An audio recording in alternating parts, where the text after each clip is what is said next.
भारतीय एथलीटों के लिए साल 2024 बहुत शानदार रहा। हालांकि कुछ मौकों पर मंजिल के करीब पहुंचकर चूकने की वजह से भारत को कुछ मेडल नहीं मिल पाए। इनमें से कुछ एथलीट दुर्भाग्य के शिकार हुए तो कुछ अपनी वजह से मेडल नहीं जीत पाए।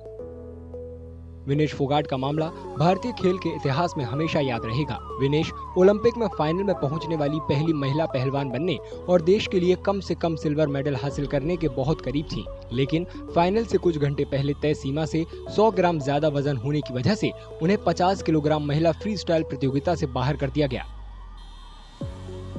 खुद विनेश और उनके कोच और ट्रेनर ने मिलकर उनका वजन घटाने की पूरी कोशिश की थी, लेकिन उनका वजन 50 किलोग्राम से नीचे नहीं जा सका। इतना बड़ा मौका चूकने के बाद विनेश ने अगले ही दिन संन्यास का ऐलान कर दिया।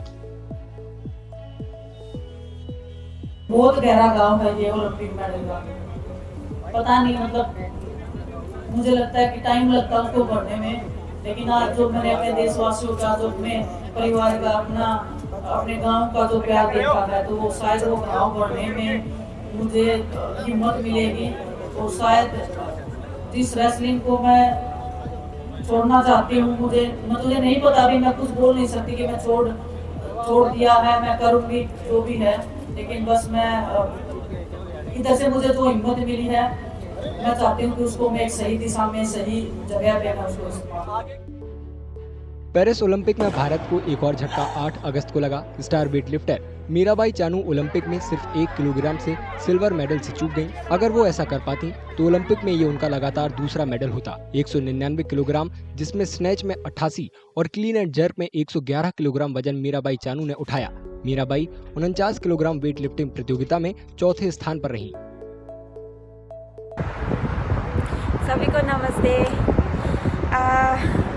मैं आज बहुत खुश हूँ आज की परफॉर्मेंस में, और सबको जानते हैं कि प्लेयर के साथ कुछ न कुछ होते रहते हैं। ये बहुत कम टाइमिंग थी मेरे पास इंजरी को रिकवर करने के लिए, पर मेरी तरफ से मैं पूरा, और मेरे कोच की तरफ पूरा, मेरे वेटलिफ्टिंग फैमिली की तरफ से मैं कोशिश किया था कि इस बार भी अच्छा परफॉर्मेंस है कि मैं इंडिया के लिए मेडल देने के लिए, पर मेरा किस्मत में नहीं था आज।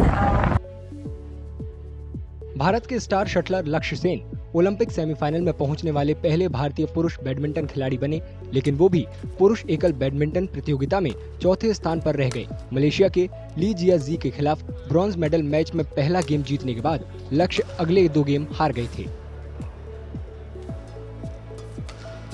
भारतीय निशानेबाज अर्जुन बबूता 2024 पेरिस ओलंपिक में दुर्भाग्य का शिकार हो गए। फाइनल में 208.4 के अपने अंतिम स्कोर के साथ पुरुषों की 10 मीटर एयर राइफल कंपटीशन में चौथे स्थान पर रहने की वजह से अर्जुन पोडियम फिनिश से चूक गए। अर्जुन के बाहर होने के बाद तीसरे स्थान पर रहे क्रोएशिया के मिरान मिरासिस का स्कोर 209.4 था, जो अर्जुन से केवल 1.4 पॉइंट ज्यादा था।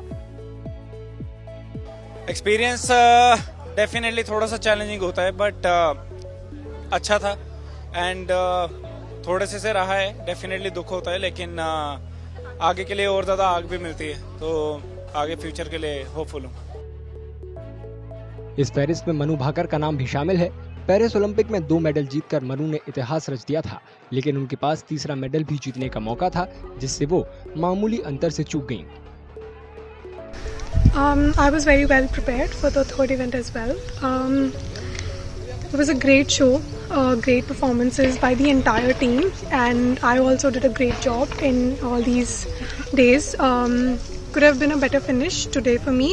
It was 4th place, but nonetheless I think I'm taking home 2 bronze medals and lots of motivation to work even harder in future and to try to give put in more efforts and try to give a better finish. Hungary की major Veronica से तीसरे स्थान के shootout में हारने के बाद मनु महिलाओं की 25 metre pistol rapid fire competition में चौथे स्थान पर रही थीं। इस तरह से पेरिस ओलंपिक में भारत बारीकी अंतर से कई मेडल जीतते जीतते रह गया।